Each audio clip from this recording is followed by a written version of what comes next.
Ok, très bien. On commence avec les absences à excuser. Je signale déjà l'absence de Madame Tettelbaum et de Madame Jacobs. Étant donné que ce conseil communal débutera par plusieurs interpellations citoyennes, je me permets de rappeler que ces points doivent être faits dans le respect de la démocratie et que les paroles de chacun et chacune ne doivent pas être interrompues. Au cas où certains débordements surviendraient, je devrais débuter par un avertissement et ensuite, si cela va plus loin, faire expulser les fauteurs de troubles. Et je pourrais aller jusqu'à ordonner l'évacuation de l'ensemble du public. Je vous demanderai donc de bien respecter la police de la séance et du règlement d'ordre intérieur. Ah oui. Et donc, je rappelle également que pour les interpellations citoyennes, le porte-parole a droit à 10 minutes et que je passerai ensuite la parole aux chefs de groupe qui auront chacun et chacune 5 minutes. Donc, nous passons maintenant au premier point de l'ordre du jour, l'interpellation citoyenne relative au jumelage avec Megiddo et Zababdeh. J'invite le porte-parole, M. Mouad Reguif, à venir ici devant pour prendre la parole. Merci.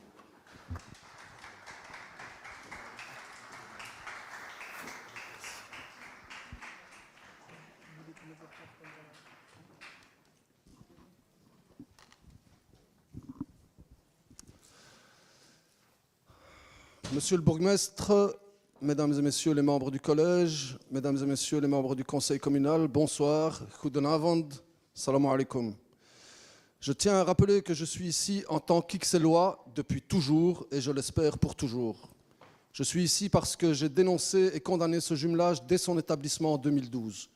Depuis 2 ans, 8 mois après le début du génocide à Gaza, avec d'autres citoyens, nous menons cette action pour la rupture du jumelage parce que nous considérons que l'établissement et surtout le maintien de ce jumelage avec Megiddo constitue une complicité de la commune dans les crimes d'Israël. Que ce jumelage salit notre commune, notre région et notre pays. Les autorités communales et singulièrement les bourgmestres successifs ont régulièrement rappelé le rattachement au respect du droit international et à la protection des droits humains. L'établissement du jumelage avec Megiddo en 2012, localité située sur un territoire où plusieurs villages palestiniens ont été vidés de leur population en 1948 pendant la Nakba, constituait déjà une normalisation de la situation en Palestine, marquée par la colonisation et le nettoyage ethnique continu qui va de pair avec celle-ci, les violences des colons, des pratiques d'apartheid et des détentions arbitraires et illégales par une puissance occupante, contraire au droit international et au droit international humanitaire, notamment à la 4e Convention de Genève, qui interdit les transferts de populations protégées hors du territoire occupé. Dans ce cadre, le transfert de personnes arrêtées dans le territoire palestinien occupé vers le centre de détention de Megiddo en Israël constitue une violation directe de ces règles. Il s'agit de violation du droit international déjà existante en 2012, Megiddo étant déjà un centre de détention utilisé pour l'incarcération de personnes transférées depuis le territoire palestinien occupé. L'établissement de ce jumelage en 2012 constituait un coup de poignard dans le dos du jumelage établi avec Zababdeh en 2003. Depuis le début de notre action pour la rupture du jumelage avec Megiddo, nous constatons un renforcement progressif de la relation et du soutien à la localité de Zababdeh, notamment à travers la réception d'une délégation en mai 2025, l'intensification de l'aide apportée, en particulier dans le domaine de l'irrigation, ainsi que le maintien du financement de bourses au bénéfice de 4 étudiants palestiniens. Depuis la décision de suspension du jumelage prise en juillet 2024, un ensemble d'actes, de décisions et de rapports émanant d'institutions internationales est venu documenter et préciser l'évolution de la situation. Je vais en énumérer un certain nombre. 19 juillet 2024, avis consultatif de la Cour internationale de justice qui reprend les conséquences juridiques découlant des politiques et pratiques d'Israël dans le territoire palestinien occupé, y compris Jérusalem-Est. La Cour conclut que la présence d'Israël dans le territoire palestinien occupé est illégale, que la colonisation doit cesser et que l'occupation doit prendre fin dans les plus brefs délais. Le 18 septembre 2024, résolution de l'Assemblée générale des Nations unies qui exige qu'Israël mette fin à sa présence dans le territoire palestinien occupé dans un délai de 12 mois. Elle demande le retrait des forces israéliennes, l'arrêt de la colonisation, etc. 30 septembre 2024, le Haut Commissariat des Nations unies aux droits de l'homme. Il met à jour, c'est la mise à jour trimestrielle sur la situation des droits humains dans le territoire palestinien, mise à jour sur les victimes civiles, les destructions d'infrastructures et les restrictions humanitaires. 21 novembre 2024, Cour pénale internationale, mandat d'arrêt émis contre Benjamin Netanyahou et Yoav Gallant pour crimes de guerre et crimes contre l'humanité. 5 décembre 2024, Amnesty International. Titre, vous avez l'impression d'être des sous-humains. Le génocide commis par Israël contre les Palestiniens à Gaza. Conclusion de ce rapport, Israël commet un génocide à Gaza. 18-19 décembre, rapport de Human Rights Watch, rapport sur les déplacements forcés de Palestiniens et l'utilisation de la famine comme arme de guerre. 13 mars 2025, Commission internationale indépendante d'enquête des Nations Unies. Plus qu'un être humain ne peut supporter. Rapport sur les violences sexuelles, violences sexistes et traitements inhumains contre les Palestiniens, incluant les cas de viol et d'agression sexuelle. 18 mars 2025, Haut Commissariat des Nations Unies aux droits de l'homme, rapport sur les droits humains dans les territoires palestiniens occupés depuis 1967 et analyse des dynamiques économiques liées à l'occupation. 30 avril 2025, Haut Commissariat des Nations Unies aux droits de l'homme, mise à jour sur les pertes civiles et la situation humanitaire dans le territoire palestinien occupé. 15 juillet 2025, Secrétaire général des Nations Unies, rapport sur les violences sexuelles en Palestine. 25 juillet 2025, Human Rights Watch, rapport sur les déplacements forcés de population à Gaza. 18 novembre 2025, Haut Commissariat des Nations Unies aux droits de l'homme, mise à jour sur le carnage à Gaza et sur l'accès de l'aide humanitaire, ou le non-accès plutôt. 31 décembre 2025, Amnesty International, rapport annuel sur les droits humains en Palestine. Fin janvier 2026, déclaration d'un haut responsable de la sécurité israélienne. Un haut responsable de la sécurité israélienne confirme que la branche armée de l'entité sioniste estime qu'environ 70 000 Palestiniens ont été tués à Gaza depuis le début du conflit, une estimation longtemps remise en doute et, dans la presse occidentale mainstream, systématiquement présentée comme issue de chiffres jugés contestables car provenant du ministère de la Santé de Gaza, décrit comme contrôlé par le Hamas. Le Hamas, qui est un parti politique et une organisation de la résistance, légitimement élu en 2006 dans l'élection la plus démocratique et la plus transparente jamais organisée dans un pays arabe à l'époque, selon le rapport même des observateurs internationaux. 23 mars 2026, rapporteur spécial des Nations Unies sur la situation des droits humains dans les territoires palestiniens. Rapport torture et génocide. Le rapport documente des actes de torture et de violence sexuelle graves commis contre les détenus palestiniens sur la base de témoignages recueillis dans le cadre du mandat de la rapporteuse spéciale. J'avais déjà cité les témoignages lors de mon interpellation, de ma dernière interpellation au mois de novembre, et je ne vais donc pas vous infliger la douleur de les entendre à nouveau cette fois-ci. 15 mai 2026, last but not least, rapport sur les violences sexuelles liées au conflit et inscription d'Israël sur la liste des pays qui recourent aux violences sexuelles comme arme de guerre. Les autorités communales et singulièrement le bourgmestre successif ont régulièrement rappelé leur attachement au respect du droit international et à la protection des droits humains. Une suspension à durée indéterminée avec condition de rétablissement ne constitue pas une rupture effective du jumelage. Elle maintient un lien institutionnel formel qui conserve un effet de légitimation symbolique, même en l'absence de coopération ou de contact actif. Au regard des principes de non-reconnaissance des situations contraires au droit international et de non-assistance, une telle suspension ne permet pas d'exprimer clairement une position de rupture face à des violations graves du droit international et des droits humains. Tant que le lien institutionnel n'est pas explicitement rompu, il demeure une forme de normalisation implicite incompatible avec l'exigence de cohérence des politiques publiques en matière de droits humains. Les autorités communales ont décidé début juillet 2024 de suspendre à durée indéterminée le jumelage en motivant cette décision de suspension et non-rupture par la volonté de préserver un lien institutionnel susceptible, à terme, de favoriser des échanges et des perspectives de dialogue et de paix. Depuis cette décision, la situation internationale a évolué de manière substantielle et a été documentée de façon continue par plusieurs instances internationales, comme je viens de le lister. La Cour internationale de justice, l'AG des Nations Unies, la Cour pénale internationale, le Haut Commissariat aux droits de l'homme, les commissions d'enquête des Nations Unies ainsi que des organisations telles qu'Amnesty et Human Rights Watch ont à plusieurs reprises établi ou confirmé l'existence de violations graves du droit international humanitaire et des droits humains dans le contexte du génocide.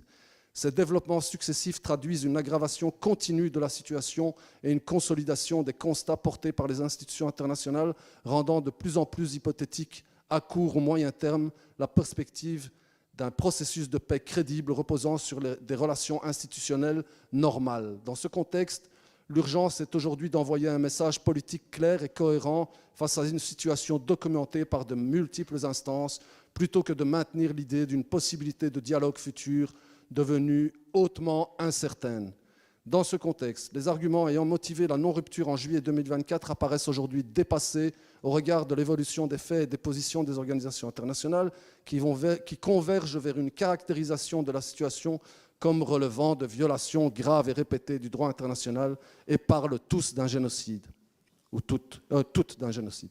En conséquence, la poursuite d'un statut de suspension indéfinie sans rupture formelle ne permet plus, ou toujours pas, de répondre de manière cohérente à la gravité et à la constance des constats internationaux, ni de tirer les conséquences politiques et institutionnelles de cette évolution.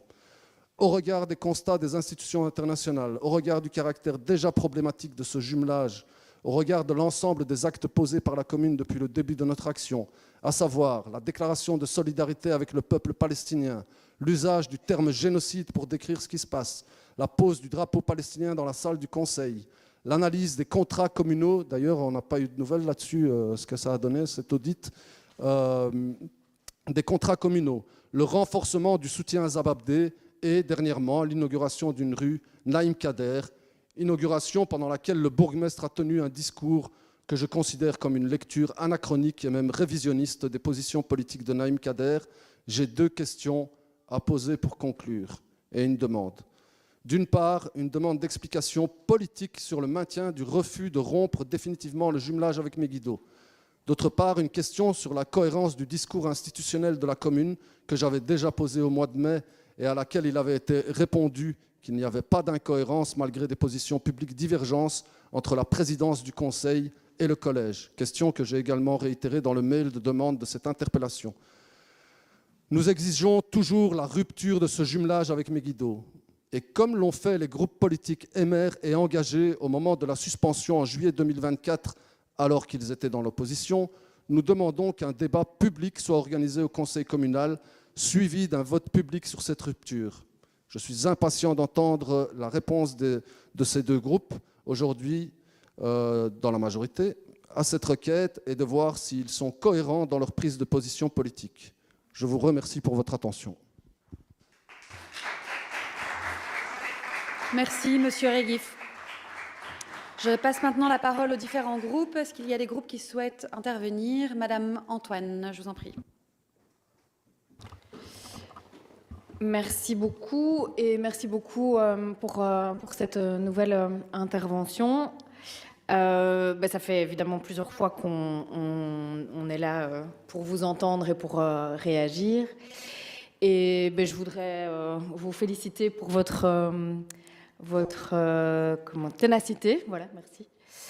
Parce qu'effectivement, même si on en a déjà discuté plusieurs fois, même si on a déjà entendu les réponses du collège plusieurs fois, je ne comprends toujours pas en fait pourquoi c'est si compliqué d'annuler complètement et franchement ce jumelage. On est face à un peuple qui subit un génocide, on est face à un État qui va à l'encontre des principes fondamentaux du droit international, qui est dénoncé par toute une liste d'instances internationales que vous avez reprises, Monsieur Reguif, mais aussi par plein d'organisations. Et je ne comprends vraiment pas quels sont les arguments. Alors, ce que j'entends et ce que j'ai encore entendu récemment, c'est « Ah, mais on a vraiment suspendu et il n'y aura pas de reprise des échanges, on a mis des conditions, etc. » Mais dans ce cas-là, alors je ne vois pas bien pourquoi on ne peut pas prendre une position franche. On le fait sans problème avec d'autres pays quand il y a d'autres conflits ou guerres dans d'autres régions du monde. Donc déjà, ce 2 poids 2 mesures reste complètement incohérent et témoigne d'une certaine faiblesse. Et effectivement, c'est triste que du coup la commune d'Ixelles soit encore associée à cet état génocidaire. Mais aussi, c'est pas ce jumelage. Même si on le reprenait, même si c'était dans 10 ans et sous certaines conditions, je tiens quand même à rappeler, on l'a déjà dit plein de fois aussi, que sur ce territoire, de cette localité-là, il y a une prison dans laquelle meurent et se font, ils subissent des traitements inhumains, des tas de prisonniers palestiniens qui sont là sans jugement. Il y a des enfants. et ce qu'ils subissent dépasse l'entendement. Et donc, si on entendait la même chose d'autres États dans le monde, on réagirait au quart de tour et on arrêterait en fait d'en discuter tous les instants. Alors je ne suis pas en train de dire que vous ne devez pas vous mobiliser, loin de là évidemment, mais dans un souci aussi d'apaisement, même basiquement de nos séances, je me dis mais qu'est-ce que ça coûte au collège d'annuler ce jumelage, parce qu'on n'aurait pas besoin de faire venir la police pour défendre Madame la Présidente du Conseil. Je ne vois pas quels sont les arguments cohérents Comment ? Oui, bien sûr. Bien sûr, mais donc Israël pourrait aussi ne pas agresser la Palestine. Enfin, franchement, désolé, mais... Oui, ben là, je parle de nous aussi. Je ne vois pas pourquoi... quels sont les arguments pour encore maintenir un jumelage qui est complètement inhumain et qui est pas du tout en accord avec les valeurs que vous prétendez prôner. Donc franchement, ouais, j'espère pour une fois entendre une réponse un peu plus argumentée que ce qu'on entend à chaque fois qu'on évoque la discussion ici. Ça n'a vraiment aucun sens, je le répète, pour plein d'autres États, on ne tergiverse pas comme ça. Et donc ici, c'est même pas la position d'un groupe ou du PTB, je veux dire, vu le nombre de déclarations au niveau international qu'il y a déjà eu de toutes ces instances. Enfin, je trouve ça vraiment... et vu surtout cette prison sur le territoire de cette commune, je trouve ça enfin, c'est lâche, c'est incompréhensible. Et donc, ouais, j'espère que la réponse du bourgmestre sera un peu différente et un peu plus convaincante que les dernières fois. Merci, Madame Antoine. Est-ce qu'il y a d'autres demandes de prise de parole ? Madame Lacroix. Merci Madame la Présidente. Moi je voudrais vous remercier, un peu comme ma collègue juste à l'instant, pour votre ténacité et votre pugnacité, aussi parce que ça permet de continuer à maintenir ce qui se passe en Palestine dans le débat public, et on a un peu eu tendance à l'oublier ces derniers temps avec d'autres éléments d'actualité qui ont commencé un peu à prendre le pas, et c'est bien dommage. Et je pense que c'est important de continuer à parler de la Palestine, de continuer à parler de ce qui se passe, de ce que vit le peuple palestinien depuis des semaines, des mois, des années, des décennies. Et je serai aussi très attentive et intéressée de savoir ce que le collège aura à en dire. Je vous remercie. Merci Madame Lacroix. Est-ce qu'il y a d'autres demandes d'intervention ? Madame Caroline Désir.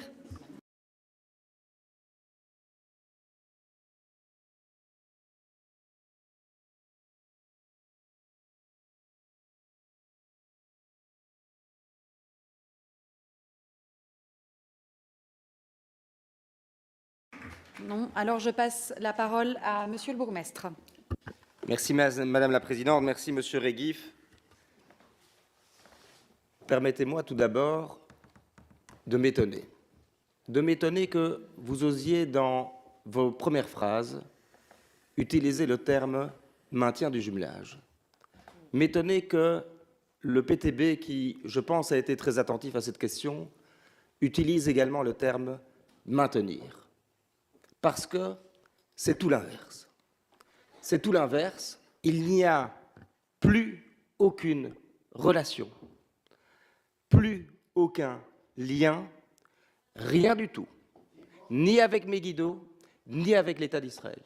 Et ce depuis, vous l'avez dit, juillet 2024, et nous avons répété ici, par un texte, en juillet 2025, des conditions à une reprise. Alors nous avons deux choix. Et j'ai déjà eu l'occasion de vous le dire ici. Soit, comme vous le demandez, nous rompons définitivement, nous ne regardons plus,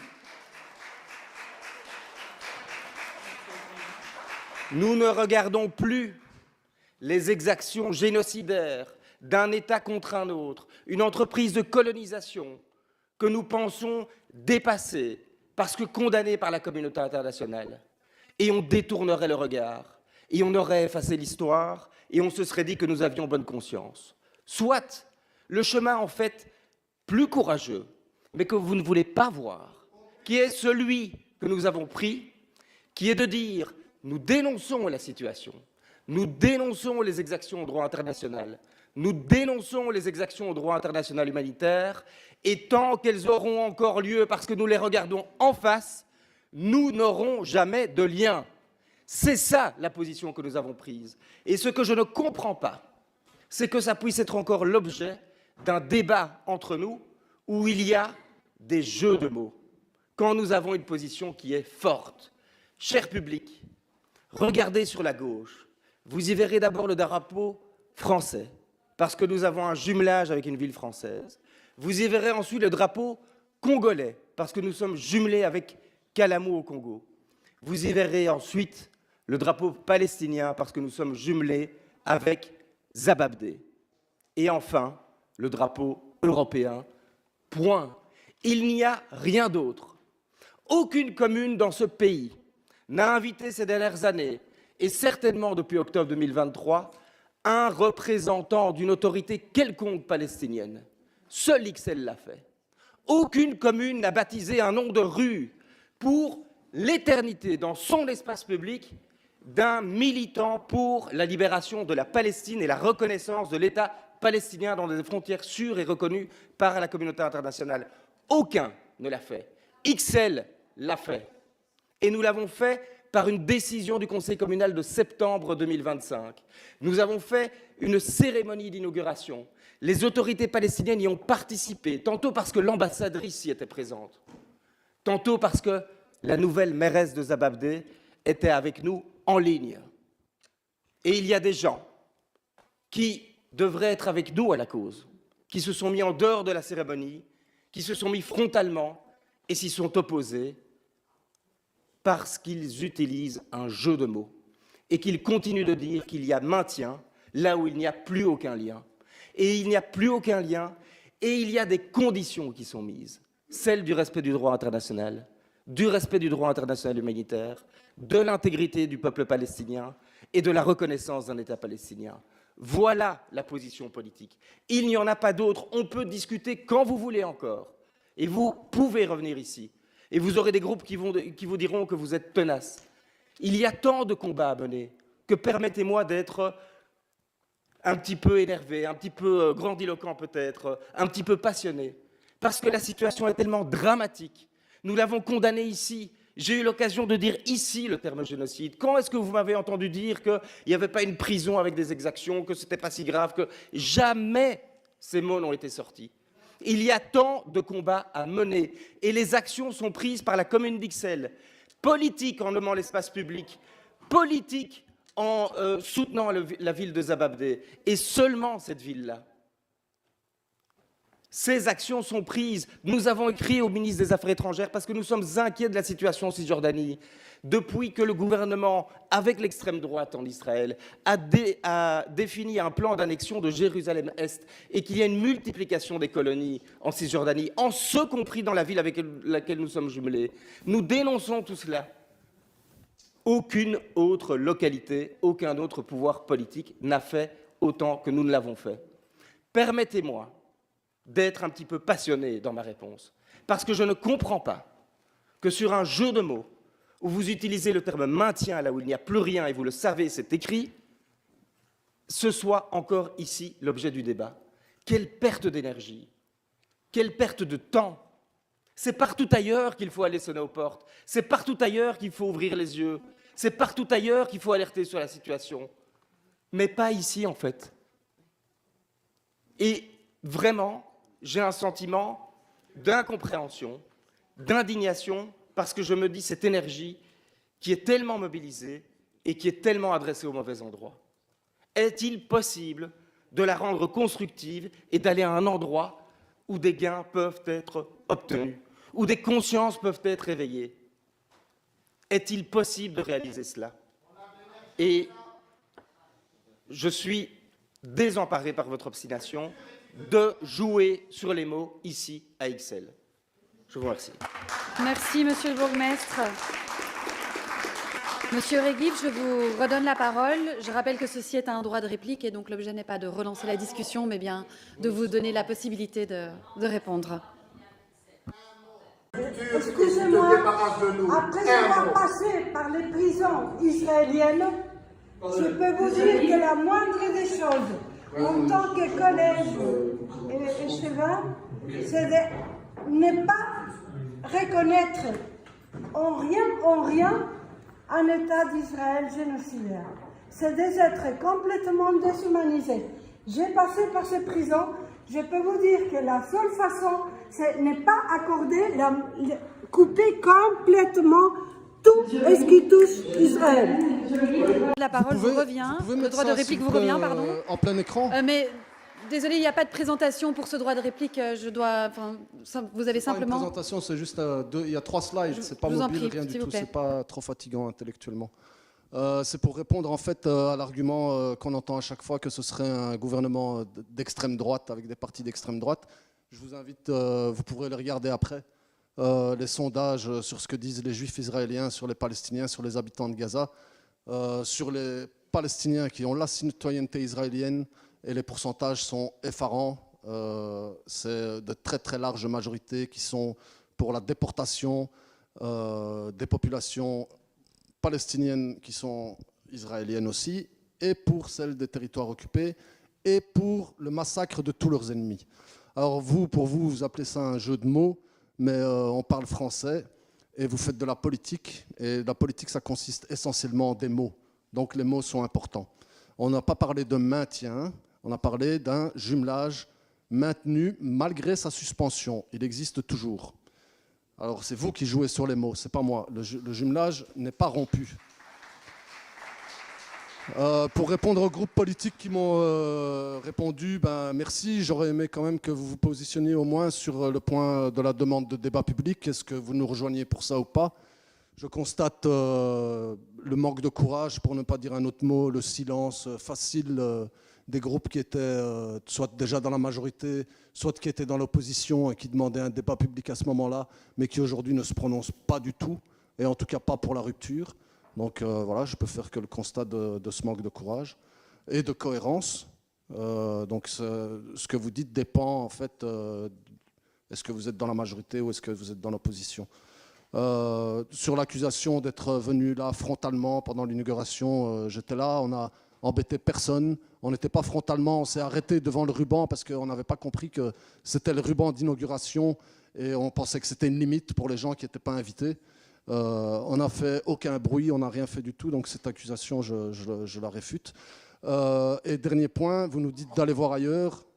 Donc implicitement, vous croyez que ce qu'on fait ici, c'est la seule chose qu'on fait. Je peux vous dire qu'on a de nombreuses autres activités. Avec Bruxelles Panthère, on a organisé plus de 20 conférences sur la Palestine depuis le début du génocide. Et puis je vous rappelle que si on est ici, c'est parce que cette commune est unique. C'est pas seulement parce que je suis aixellois, mais cette commune est la seule à avoir un jumelage avec une localité coloniale en Israël. Donc c'est pas par hasard que nous sommes ici. Donc nous faisons le travail, nous écrivons quasi tous les jours au ministre, nous écrivons à plein de gens. On peut vous mettre en copie si vous voulez avoir les preuves. Et donc je réfute cette critique elle aussi. Et on continuera tant que vous ne prendrez pas la décision de politiquement utiliser le mot rupture. Nous continuerons notre action et on verra bien qui lâchera le premier. Et j'espère bien que ce sera vous parce que en attendant, vous faites en sorte que notre commune est toujours complice de ces criminels. Et nous souhaitons que ça cesse. Voilà, je vous remercie encore pour le temps et pour votre attention. Merci, Monsieur Reguif. Nous allons maintenant procéder au reste de l'ordre du jour. All power to the people. All